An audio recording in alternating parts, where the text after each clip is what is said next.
ನಮಸ್ತೆ ಕಾಮರ್ಸ್ ವಿದ್ಯಾರ್ಥಿಗಳಿಗೆ ಸ್ವಾಗತ. ಕಳೆದ ತರಗತಿಯಲ್ಲಿ ನಾವು ಬುಕ್ 1 ಬಗ್ಗೆ ಡಿಸ್ಕಷನ್ ಮಾಡಿದ್ವಿ. ಏನೇನು ಸಬ್ಜೆಕ್ಟ್ ಇರುತ್ತೆ, ಯಾವ ಚಾಪ್ಟರ್ ಬಗ್ಗೆ ನಾವು ಅದನ್ನು ಕಲಿತಾ ಹೋಗ್ತೀವಿ ಅನ್ನುವಂಥದ್ದು. ಅದೇ ರೀತಿಯಾಗಿ ಬುಕ್ 2 ಅಕೌಂಟಿಂಗ್ ಸಿಲೆಬಸ್ ಬುಕ್ 2 ಅಂತಂದರೆ ಪಾರ್ಟ್ 2 ಬುಕ್ ಸೆಕೆಂಡ್ ಬುಕ್ಕಿನ ಬಗ್ಗೆ ಎಷ್ಟು ಚಾಪ್ಟರ್ ಇದ್ದಾವೆ ಅಂತ ಹೇಳಿ ನೋಡೋಣ, ಮತ್ತು ಏನೇನು ಕವರ್ ಮಾಡ್ತೀವಿ ಈ ಚಾಪ್ಟರ್ಗಳಲ್ಲಿ ಅನ್ನೋದನ್ನು ಕೂಡ ತಿಳಿತಾ ಹೋಗೋಣಂತೆ. ಮೊದಲನೇದಾಗಿ ಚಾಪ್ಟರ್ 1 ಬುಕ್ 2 ನಲ್ಲಿ chapter 1 accounting for share capital. Accounting for share capital ಮತ್ತೆ ನಾನು ಹೇಳ್ತೀನಿ, ನೆನಪಿಸ್ತೀನಿ ನಿಮಗೆ. Joint stock company, partnership accounts, ಅದಾದ್ಮೇಲೆ ಇರೋದು ಅಕೌಂಟಿಂಗ್ ಫಾರ್ ಶೇರ್ ಕ್ಯಾಪಿಟಲ್. ಮತ್ತೆ ನಾನು ನಿಮಗೆ ನೆನಪಿಸ್ತೀನಿ ಏನು ಅಂತಂದರೆ 3 ಥರದ business: sole trading concern, partnership firm, joint stock. ಪ್ರತಿ ಒಂದು ವರ್ಡಲ್ಲೂ ನೀವು ಸೂಕ್ಷ್ಮವಾಗಿ ಅಬ್ಸರ್ವ್ ಮಾಡಬೇಕಾಗಿರುವಂತಹ ವರ್ಡ್ ಯಾವುದಪ್ಪ ಅಂತಂದರೆ ಅಕೌಂಟಿಂಗ್ ಅನ್ನುವಂಥದ್ರಿಂದ ಸ್ಟಾರ್ಟ್ ಆಗಿದೆ. ಬೇಸಿಕ್ ಅಕೌಂಟಿಂಗ್ ಅಂದರೆ identifying, measuring, classifying, summarising, analysis and interpretation of the result for the purpose of decision making ಅಂತ ಹೇಳ್ಕೊಟ್ಟಿರ್ತೀವಿ ಫಸ್ಟ್ PU ಲೆವೆಲಲ್ಲಿ. ಐಡೆಂಟಿಫೈಯಿಂಗ್, ಮೆಷರಿಂಗ್, ಕ್ಲಾಸಿಫೈಯಿಂಗ್ ಎಲ್ಲದನ್ನು ಕೂಡ ಯಾವ್ಯಾವ ಬಿಸ್ನೆಸ್ಸಿಂದ ಮಾಡಬೇಕು? 3 ಥರದ ಬಿಸ್ನೆಸ್ಸಿಂದ ಮಾಡಬೇಕು. ಸೋಲ್ ಟ್ರೇಡಿಂಗ್ ಮಾಡಬೇಕು, ಪಾರ್ಟ್ನರ್ಶಿಪ್ ಮಾಡಬೇಕು, ಮತ್ತು ಜಾಯಿಂಟ್ ಸ್ಟಾಕ್ ಕಂಪನಿ. ಹಾಗಾದರೆ ಇಲ್ಲೂ ಕೂಡ ಮೊದಲನೇದಾಗಿ accounting for share capital. Share capital, share ಅನ್ನುವಂತಹ ವರ್ಡೇ ಜಾಯಿಂಟ್ ಸ್ಟಾಕ್ ಕಂಪನಿಗೆ ಸಂಬಂಧಪಟ್ಟಿರುವುದು. ಕನ್ನಡದಲ್ಲಿ ಕೂಡುಬಂಡವಾಳ ಸಂಸ್ಥೆ ಅಂತ ಕರಿತೀವಿ.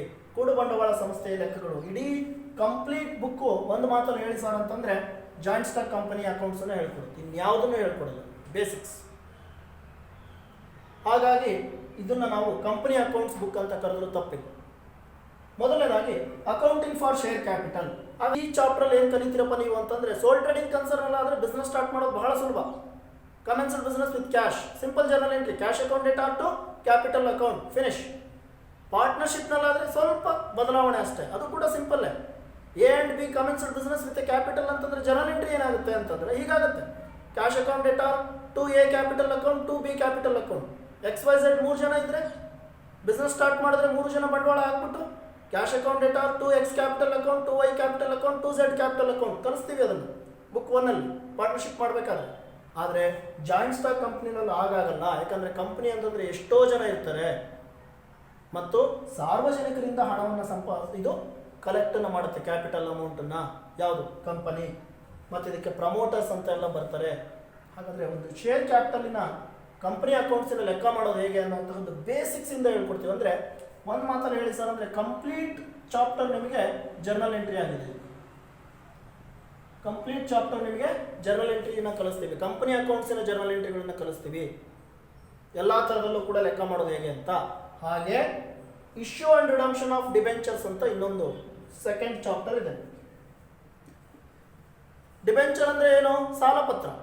ಶೇರ್ ಕ್ಯಾಪಿಟಲ್ ಅಂದರೆ ಏನು? ಬಂಡವಾಳ ಪತ್ರ. ಓನರ್ ಆಗಿರ್ತಾರೆ, ಇವರು ಸಾಲಗಾರರಾಗಿರ್ತಾರೆ, ಕ್ರೆಡಿಟರ್ಸ್ ಆಗಿರ್ತಾರೆ ಕಂಪ್ನಿಗೆ. So issue and redemption of debenture ಅಂತಂದರೆ ಒಂದು ಕಂಪನಿ ಜನಗಳಿಂದ ಸಾಲ ವಸೂಲಿ ಮಾಡೋದು ಹೇಗೆ, ಸಾಲವನ್ನು ತಗೊಳ್ಳೋದು ಹೇಗೆ, ಲೋನ್ ತಗೊಳ್ಳೋದು ಹೇಗೆ. ಡಿಬೆಂಚರ್ ಅಂದ್ರೇ ಸಾಲ, ಲಯಬಿಲಿಟಿ. ಇದು ಓನರ್ ಕ್ಯಾಪಿಟಲ್ ಆದರೆ ಇದು ಔಟ್ಸೈಡರ್ದು, ಎಕ್ಸ್ಟರ್ನಲ್ ಲಯಬಿಲಿಟಿ. ಸೊ ಡಿಬೆಂಚರನ್ನು ತಗೊಳ್ಳೋದು ಹೇಗೆ ಅಂತ ನೋಡ್ತಾ ಹೋಗ್ತೀವಿ. ಇದು ಕೂಡ ಅಷ್ಟೇ ಕಂಪ್ಲೀಟ್ ಚಾಪ್ಟರ್ ನಿಮಗೆ ಜರ್ನಲ್ ಎಂಟ್ರಿಯನ್ನು ಒಳಗೊಂಡಿದೆ. ಹಾಗಾದರೆ ಕಂಪನಿ ಅಕೌಂಟ್ಸ್ಗೆ ಸಂಬಂಧಪಟ್ಟಿದ್ದು ಬಂಡವಾಳ ತಗೊಳ್ಳೋದು ಹೇಗೆ, ಕಂಪನಿ ಸಾಲ ಹೇಗೆ ಮಾಡುತ್ತೆ ಅನ್ನೋಂಥದ್ದನ್ನು ನೋಡ್ತೀವಿ. ಹಾಗೆ chapter number 3 financial statement of A company. ಹೆಸರೇ ಹೇಳ್ತಾ ಇದೆ ಅಲ್ವಾ ಏನು ಕಲಿತೀರಿ ಅಂತ?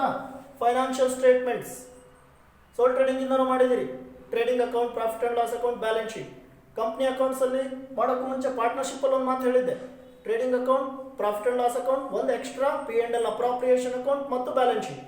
ಆದರೆ ಇಲ್ಲಿ ಕಂಪ್ಲೀಟ್ ಡಿಫ್ರೆಂಟ್ ಆಗಿ ನಾವು ಮಾಡ್ತಾ ಹೋಗ್ತೀವಿ. ವರ್ಟಿಕಲ್ ಫಾರ್ಮ್ಯಾಟಲ್ಲಿ ಕರಿತೀವಿ. ಅಂದರೆ ಒಂದು ನೆನಪಿಸ್ತೀವಿ, ಈ ಇನ್ಕಂಪ್ಲೀಟ್ ರೆಕಾರ್ಡ್ಸ್ ಮಾಡಿದ್ರಲ್ಲ ಫಸ್ಟ್ PUC ನಲ್ಲಿ, ಒಂದೇ ಒಂದು ಅಮೌಂಟ್ ಕಾಲಮ್ ಹಾಕಿ ಮಾಡಿದ್ರಲ್ವ ನೀವು. ಸ್ಟೇಟ್ಮೆಂಟ್ ಆಫ್ P&L ಅಂತೆಲ್ಲ ಮಾಡಿದ್ರಲ್ವ, ಗ್ರಾಸ್ ಪ್ರಾಫಿಟ್ ಕಂಡುಹಿಡಿಯೋಕ್ಕೆ, ನೆಟ್ ಪ್ರಾಫಿಟ್ ಕಂಡುಹಿಡಿಯೋಕ್ಕೆ. ಅದೇ ತರಹ, ಎಕ್ಸಾಕ್ಟ್ ಅಲ್ಲ, ಅದೇ ತರಹದ ಕಾನ್ಸೆಪ್ಟನ್ನು ನಾವಿಲ್ಲಿ ಅಳವಡಿಸ್ಕೊಳ್ತೀವಿ. ಇಲ್ಲಿ 2 ಫೈನಾನ್ಷಿಯಲ್ ಸ್ಟೇಟ್ಮೆಂಟ್ ಅಷ್ಟೇ ಬರುತ್ತೆ, ಟ್ರೇಡಿಂಗು P&L ಅಂತೆಲ್ಲ ಬರಲ್ಲ. ಸ್ಟೇಟ್ಮೆಂಟ್ ಆಫ್ P&L ಅಂತ ಒಂದು ಮಾಡ್ತೀವಿ, ಸ್ಟೇಟ್ಮೆಂಟ್ ಆಫ್ P&L ಅಂತ ಒಂದು ಮಾಡ್ತೀವಿ. ಇಲ್ಲಿ ಲಾಭವನ್ನು ಕಂಡುಹಿಡಿತೀವಿ ಪ್ರಾಫಿಟ್ಗೆ. ಎರಡನೇದು ಬ್ಯಾಲೆನ್ಸ್ ಶೀಟ್, ಪೊಸಿಷನ್ ಸ್ಟೇಟ್ಮೆಂಟ್ ಅಂತೀವಿ. ಪೊಸಿಷನ್ ಸ್ಟೇಟ್ಮೆಂಟ್ ಅಂತೀವಿ ಅದಕ್ಕೆ, ಅದು ಯಾವುದದು? Balance sheet. ಆದರೆ ನೀವು ಫಸ್ಟ್ PUCಗೆ ಏನು ಮಾಡಿದ್ದೀರೋ ಆ ರೀತಿಯಲ್ಲಿ ಇರೋಲ್ಲ ಬ್ಯಾಲೆನ್ಸ್ ಶೀಟ್. ಇದು ಕಂಪ್ಲೀಟ್ ಡಿಫ್ರೆಂಟ್ ಇರುತ್ತೆ, ವರ್ಟಿಕಲ್ ಫಾರ್ಮ್ಯಾಟಲ್ಲಿ ಇರುತ್ತೆ. ಇದನ್ನು ಕೂಡ ಕಲಿಸ್ತೀವಿ. Next analysis. ಇಲ್ಲಿಂದ ನಿಮಗೆ ಅನಾಲಿಸಿಸ್ ಸ್ಟಾರ್ಟ್ ಆಗುತ್ತೆ. ಅಕೌಂಟಿಂಗ್ ಅಂದರೆ identifying, measuring, classifying and summarising the results. ಇದೆಲ್ಲ ಫಸ್ಟ್ PUC ಅಲ್ಲಿಂದ ಇಲ್ಲಿ ತನಕ ಕಲ್ತ್ಕೊಂಡ್ಬಂದಿರ್ತೀವಿ, ಈ ಚಾಪ್ಟರ್ ತನಕನೂ. ಹಾಗಾದರೆ ಅನಲೈಸ್ ಮಾಡೋದು ಹೇಗೆ, ನಿರ್ಧಾರ ತಗೊಳ್ಳೋದು ಹೇಗೆ, ಅನಾಲಿಸಿಸ್ ಮಾಡೋದು ಅಂತಂದರೆ ವಿಶ್ಲೇಷಣೆ ಮಾಡೋದು. ಲಾಭ ಕಂಡುಹಿಡಿಯೋದು ಆಯಿತು, 3 ಸಂಸ್ಥೆ ಇದನ್ನು ಇಲ್ಲಿವರೆಗೂ. ಕಂಡುಹಿಡಿದ ಲಾಭವನ್ನು ನಾವು ಏನಕ್ಕೆ ಬಳಸ್ತೀವಿ, ಇದರಿಂದ ಏನೇನಕ್ಕೆ ನಾವು ಯೂಸ್ ಮಾಡ್ತೀವಿ ಅನ್ನುವಂಥದ್ದನ್ನು ಅನಾಲಿಸಿಸ್ ಆಫ್ ಫೈನಾನ್ಷಿಯಲ್ ಸ್ಟೇಟ್ಮೆಂಟ್ಸ್ ಅಂತೀವಿ. ಅಂದರೆ ಕಂಪ್ಯಾರಿಸನ್ ಮಾಡೋದು, ಈ ವರ್ಷದ ಲಾಭ ಹಿಂದಿನ ವರ್ಷದ ಲಾಭವನ್ನು ನೋಡಿ ನಾವು ನಿರ್ಧಾರ ಮಾಡ್ತೀವಿ ಲಾಭ ಚೆನ್ನಾಗಿದೆಯೋ ಇಲ್ವೋ ಅಂತ. ಹಾಗೆ ಚಾಪ್ಟರ್ ನಂಬರ್ 5 ಅಕೌಂಟಿಂಗ್ ರೇಷಿಯೋಸ್. ಇದು ಕೂಡ ಅನಾಲಿಸಿಸಿನ ಮುಂದುವರೆದ ಭಾಗನೇ. ಅಕೌಂಟಿಂಗ್ ರೇಷಿಯೋಸ್ ಪ್ಯೂರ್ಲಿ ಮ್ಯಾಥಮೆಟಿಕ್ಸಿಗೆ ರಿಲೇಟೆಡ್ ಇದ್ದಾಗ ಇರುತ್ತಿದ್ದು ಒಂಥರ, ಹಾಗಾಗಿ ಇದನ್ನು ಮಾಡ್ತೀವಿ. ಕೊನೆಯದಾಗಿ ಚಾಪ್ಟರ್ 6 ಅಲ್ಲಿ ಕ್ಯಾಶ್ ಫ್ಲೋ ಸ್ಟೇಟ್ಮೆಂಟ್ ಅಂತೀವಿ. ಹಾಗೆ ನೋಡಿದ್ರೆ ಇತ್ತೀಚೆಗೆ ಇದನ್ನು ಕೂಡ ನಾವು ಪಾರ್ಟ್ ಆಫ್ ಫೈನಾನ್ಷಿಯಲ್ ಸ್ಟೇಟ್ಮೆಂಟ್ ಅಂತ ಕರಿತಾ ಇದ್ದೀವಿ. ಕ್ಯಾಶ್ ಫ್ಲೋ ಸ್ಟೇಟ್ಮೆಂಟ್ ಅಂದರೆ ಹಣ ಎಷ್ಟು ಬಂತು ಬಿಸ್ನೆಸ್ ಒಳಗಡೆ, ಹಣ ಎಷ್ಟು ಹೋಯ್ತು ಅನ್ನೋದ್ರ ಮೇಲೆ ಮುಂದಿನ ನಿರ್ಧಾರವನ್ನು ತಗೊಳ್ಳೋದಕ್ಕೆ, ಡಿಸಿಷನ್ ಮೇಕಿಂಗಿಗೆ ಹೆಲ್ಪ್ ಆಗುತ್ತೆ. ಇವಿಷ್ಟು ಕೂಡ ನಮಗೆ ಏನು ಹೇಳ್ಕೊಡುತ್ತೆ, ಕಂಪನಿ ಅಕೌಂಟ್ಸ್ ಬಗ್ಗೆ ಮಾಹಿತಿ ಕೊಡುತ್ತೆ. ಏನು ಜಾಯಿಂಟ್ ಸ್ಟಾಕ್, ಕಂಪನಿ ಅಕೌಂಟ್ಸ್ ಬಗ್ಗೆ ಮಾಹಿತಿ ಕಲಿಯೋದೇ ಬುಕ್ 2. ಇದು ಕೂಡ ಅಷ್ಟೇ, ಇಷ್ಟೋ ಚಾಪ್ಟ್ರಿಂದ ನಿಮಗೆ 50 ಮಾರ್ಕ್ಸ್ ಪ್ಲಸ್ಗೆ ಆಪ್ಷನ್ಸ್ ಸೇರ್ಕೊಂಡು ಹೇಳ್ತಾ ಇದ್ದೀನಿ ನಾನು. ಆಪ್ಷನ್ಸನ್ನು ಸೇರಿಸಿ ಹೇಳ್ತೀನಿ, ಎಲ್ಲ ಸೇರಿಸಿ 50 ಮಾರ್ಕ್ಸಿಗೆ ಕವರ್ ಆಗುತ್ತೆ. 50ಕ್ಕಿಂತ ಜಾಸ್ತಿ 2 ಸೇರಿಸಿದ್ರು. ಸೊ ಒಟ್ಟು 2 ಬುಕ್ಕನ್ನು ಈ ರೀತಿಯಾಗಿ ಸೆಕೆಂಡ್ PU ಅಲ್ಲಿ ಡಿಸೈನ್ ಮಾಡಿ. ಓಕೆ, ಇಷ್ಟು ಬುಕ್ 1 ಬುಕ್ 2 ಅಕೌಂಟಿಂಗ್ ಸಿಲೆಬಸ್ ಮತ್ತು ಅದರಲ್ಲಿ ಏನೇನು ಕಲಿತಾ ಹೋಗ್ತೀರಿ ಅನ್ನುವಂಥದ್ದನ್ನು ನಾನು ನಿಮಗೆ ಜಸ್ಟ್ ಒಂದು ಜಿಸ್ಟ್ ಕೊಟ್ಟಿದ್ದೀನಿ. ಸರಿ, ಈಗ ಬುಕ್ 2 ಬಗ್ಗೆ ನಾವು ಏನು ಮಾತಾಡುವಂಥದ್ದು ಕೂಡ ಅವಶ್ಯಕತೆ ಇಲ್ಲ. ಯಾಕೆ ಅಂತಂದರೆ ನಾವಿನ್ನು ಫಸ್ಟ್ ಬುಕ್ಕನ್ನು ಕಲ್ತ ಮೇಲೆ ತಾನೇ ಇದ್ರ ಬಗ್ಗೆ ಯೋಚನೆ ಮಾಡಬೇಕಾಗಿರೋದು. ಲಾಸ್ಟ್ ಕ್ಲಾಸಲ್ಲಿ ಹೇಳಿದಾಗಲೇ ನಾನು ಏನು ಮಾಡ್ತಾ ಹೋಗ್ತೀನಿ, ಬುಕ್ 1 ಕಲಿಸ್ತಾ ಹೋಗ್ತೀನಿ. ಬುಕ್ 1 ಜಾಸ್ತಿಯ ಸ್ಟ್ರೆಸ್ ಯಾವುದಕ್ಕೆ ಕೊಡ್ತಾ ಹೋಗ್ತೀನಿ ಅಂತಂದರೆ ಅದು ಯಾವುದಕ್ಕೆ ಸಂಬಂಧಪಟ್ಟಿರುತ್ತೆ, ಪ್ರಾಬ್ಲಮೆಟಿಕ್ ಪಾರ್ಟ್ಗೆ ಸಂಬಂಧಪಟ್ಟಿರುತ್ತೆ. ಪ್ರಾಬ್ಲಮೆಟಿಕ್ ಅದರಲ್ಲೂ ಆನ್ಲೈನ್ ಕ್ಲಾಸಸ್ ಆಗಿರೋದ್ರಿಂದ ಜಾಸ್ತಿ ಥಿಯರಿ ಹೇಳುವಂಥ ಅವಶ್ಯಕತೆ ಇರಲ್ಲ. ಸ್ವಲ್ಪ ಅವಶ್ಯಕತೆ ಏನು ಪ್ರಾಬ್ಲಮ್ ಇರುತ್ತೋ ಅಷ್ಟು ಹೇಳ್ಬಿಟ್ಟು ಹೋಗ್ತೀನಿ. ಪ್ರಾಬ್ಲಮ್ಸನ್ನ ಹೆಚ್ಚಿನದಾಗಿ ಸಾಲ್ವ್ ಮಾಡೋಣ. ಓಕೆ, ನಿಮಗೆ ಬುಕ್ 1 ನಿಮಗೇನಿದೆ ಅಂತಂದರೆ ಮೊದಲನೇ chapter not for profit organisation, simple ಆಗಿ NPO ಅಂತ ಕರ್ಕೊಳ್ತೀವಿ. ಲಾಭವೇತರ ಸಂಸ್ಥೆ, ಸ್ಕೂಲಿನ ಲೆಕ್ಕ ಬರೆಯೋದು ಹೇಗೆ ಅನ್ನುವಂಥದ್ದು, ಟ್ರಸ್ಟ್ ಲೆಕ್ಕ ಬರೆಯೋದು ಹೇಗೆ, ಸ್ಪೋರ್ಟ್ಸ್ ಕ್ಲಬ್ ಲೆಕ್ಕ ಬರೆಯೋದು ಹೇಗೆ, ದೇವಸ್ಥಾನಗಳ ಲೆಕ್ಕಗಳನ್ನು ಟ್ರಸ್ಟ್ ಅಂತ ಬರುತ್ತಲ್ಲ ಅವು, ಓಕೆ, ಹಾಸ್ಪಿಟಲ್ ಲೆಕ್ಕಗಳನ್ನು ಬರೆಯೋದು ಹೇಗೆ, ಇವನ್ನ ಹೇಳ್ತೀವಿ. ಸೆಕೆಂಡ್ ಚಾಪ್ಟ್ರಿಂದ ಕೊನೆ ತನಕ ನಿಮಗೆ ಯಾವುದ್ರ ಬಗ್ಗೆ ಬರುತ್ತೆ, ಪ್ರಾಫಿಟ್ ಆರ್ಗನೈಸೇಷನ್, ಅದು ಕೂಡ ಯಾವುದು ಪಾರ್ಟ್ನರ್ಶಿಪ್ ಅಂತ ಹೇಳಿದ್ವಿ. ಪಾರ್ಟ್ನರ್ಶಿಪ್ ಅಂತ ಹೇಳಿದ್ವಿ. ಈಗ ನಿಮಗೆ ಆಲ್ರೆಡಿ ಫಸ್ಟ್ PUC ಅಲ್ಲಿ ಸೋಲ್ ಟ್ರೇಡಿಂಗ್ ಲೆಕ್ಕಗಳು, ಜರ್ನಲ್ ಎಂಟ್ರಿ, ಲೆಡ್ಜರು ಮತ್ತು ಫೈನಾನ್ಷಿಯಲ್ ಸ್ಟೇಟ್ಮೆಂಟ್, ಟ್ರೇಡಿಂಗ್, P&L ಮತ್ತು ಬ್ಯಾಲೆನ್ಸ್ ಶೀಟ್ ಇವನ್ನ ಮಾಡಿ ಅನುಭವ ಇರೋದ್ರಿಂದ ನಾನು ನಿಮಗೆ ಸೆಕೆಂಡ್ ಚಾಪ್ಟರ್ನ ನಾನು ನಿಮಗೆ ಸ್ಟಾರ್ಟ್ ಮಾಡ್ತೀನಿ. ಯಾಕೆ ಸರ್ ಫಸ್ಟ್ ಚಾಪ್ಟರ್ ಹೇಳಲ್ವಾ ಅಂತಂದರೆ, ಫಸ್ಟ್ ಚಾಪ್ಟರ್ ಹೇಳಲ್ಲ ಅಂತಲ್ಲ, ಈಗ ಸದ್ಯಕ್ಕೆ ಹೇಳಲ್ಲ. ಕಾರಣ ಇಷ್ಟೇ, ಇದು ನಾಟ್ ಫಾರ್ ಪ್ರಾಫಿಟ್ ಆರ್ಗನೈಸೇಷನ್ ಆಗಿರೋದ್ರಿಂದ ಕಂಪ್ಲೀಟ್ ಥಿಯರಿ ಮೊದಲಿಂದನೇ ಹೇಳಬೇಕಾಗುತ್ತೆ. It takes more time. ಹಾಗಾಗಿ ಅದನ್ನು ಒಂದು ಕಲಿಯುವಂತಹ ಸಮಯ ಏನಿದೆ ಅಷ್ಟರಲ್ಲಿ ನೀವು 2-3 ಚಾಪ್ಟರ್ ಕಲಿಬಹುದು. ಯಾಕಂದರೆ ಆಲ್ರೆಡಿ ಗೊತ್ತಿರೋದ್ರಿಂದ ನಿಮಗೆ. ಸೋಲ್ ಟ್ರೇಡಿಂಗ್ ಆದಮೇಲೆ ಪಾರ್ಟ್ನರ್ಶಿಪ್, ಒಬ್ಬರು ಲೆಕ್ಕ ಮಾಡೋದು ಹೇಗೆ ಅಂತ ನೋಡಿದ್ರಿ ಓನರ್ದು. ಈಗ ಇಬ್ಬಿಬ್ಬರು ಓನರ್, 3 ಜನ ಓನರ್ ಇದ್ದರೆ ಏನೇನು ವ್ಯತ್ಯಾಸ ಆಗುತ್ತೆ ಅನ್ನೋದು, ಮತ್ತು ಎರಡೂ ಕೂಡ ಲಿಂಕ್ ಇರೋದು. ಅದು ಪ್ರಾಫಿಟ್ ಆರ್ಗನೈಸೇಷನ್ ಫಸ್ಟ್ PUC ಅಲ್ಲಿ, ಇದು ಕೂಡ ಪ್ರಾಫಿಟ್ ಆರ್ಗನೈಸೇಷನ್ ಪಾರ್ಟ್ನರ್ಶಿಪ್. ಇದೊಂದು ನಾಟ್ ಫಾರ್ ಪ್ರಾಫಿಟ್, ಇದನ್ನು ನಂತರದಲ್ಲಿ ಹೇಳ್ಕೊಡ್ತೀನಿ. ಫಸ್ಟ್ ಬುಕ್ಕಿನ ಈ 4 ಚಾಪ್ಟರ್ ಕಂಪ್ಲೀಟ್ ಆದಮೇಲೆ. ಕ್ಲಿಯರ್? ಅಷ್ಟೊತ್ತಿಗೆ ನಿಮ್ಮ ಲಾಕ್ಡೌನ್ ಓಪನ್ ಆಗಿರುತ್ತೆ, ಅವಾಗ ಕಾಲೇಜ್ ಓಪನ್ ಆಗೋ ಸಂದರ್ಭಕ್ಕೆ ಇದನ್ನು ಮುಗಿಸ್ಕೊಳ್ಳುತ್ತೆ. ಈಗ ಇವನ್ ಲೆಕ್ಕಗಳನ್ನು ಮಾಡ್ಕೊಳ್ತಾ ಹೋಗೋಣ. ಓಕೆ, ಸೊ ರೆಡಿ ಆಗಲಿ. ನೆಕ್ಸ್ಟ್ ಕ್ಲಾಸಿಂದ ಸೆಕೆಂಡ್ ಚಾಪ್ಟರ್ ಪಾರ್ಟ್ನರ್ಶಿಪ್ ಅಕೌಂಟ್ಸ್ ಯಾವುದು ಬೇಸಿಕ್ಸ್ ಬಗ್ಗೆ ನಾನು ನಿಮಗೆ ಹೇಳ್ತಾ ಹೋಗ್ತೀನಿ ಮೊದಲನೇದರಿಂದ. ಅಷ್ಟರಲ್ಲಿ ನೀವು ಎಲ್ಲದನ್ನು ಕೂಡ ರೆಡಿ ಮಾಡಿಕೊಡ್ರಿ. ಏನೇನು ಅಂತಂದರೆ ನಾನೊಂದು ನಿಮಗೆ ಕ್ವಶನ್ ಬ್ಯಾಂಕ್ ಕಳಿಸಿದ್ದೀನಿ, ಸಾಫ್ಟ್ ಕಾಪಿ. ಆ ಕ್ವಶನ್ ಬ್ಯಾಂಕ್ ಏನು ಸಾಫ್ಟ್ ಕಾಪಿ ಇದೆ ಅದರಲ್ಲಿರುವಂತಹ ಪ್ರಾಬ್ಲಮ್ಗಳನ್ನು ನಾನು ನಿಮಗೆ ಹೇಳ್ತಾ ಹೋಗ್ತೀನಿ. ಬಟ್ ಇಮಿಡಿಯೇಟ್ ಒಂದು ಕ್ಲಾಸ್ ಅಂತೂ ಥಿಯರಿ ಬೇಕೇ ಬೇಕು. ನೆಕ್ಸ್ಟಿಂದ ನಿಮಗೆ ಪ್ರಾಬ್ಲಮ್ಸ್ ಬರುತ್ತೆ. ಪಾರ್ಟ್ನರ್ಶಿಪ್ನಲ್ಲಿ 2ನೇ ವಿಡಿಯೋಯಿಂದ ಬರ್ತಾ ಹೋಗುತ್ತೆ. ಹಾಗೆ ಈ ಚಾಪ್ಟರ್ 1 ವಿಡಿಯೋ ಥಿಯರಿ ಬರುತ್ತೆ, ಆಮೇಲೆ ಪ್ರಾಬ್ಲಮ್ಸ್ ಬರ್ತವೆ.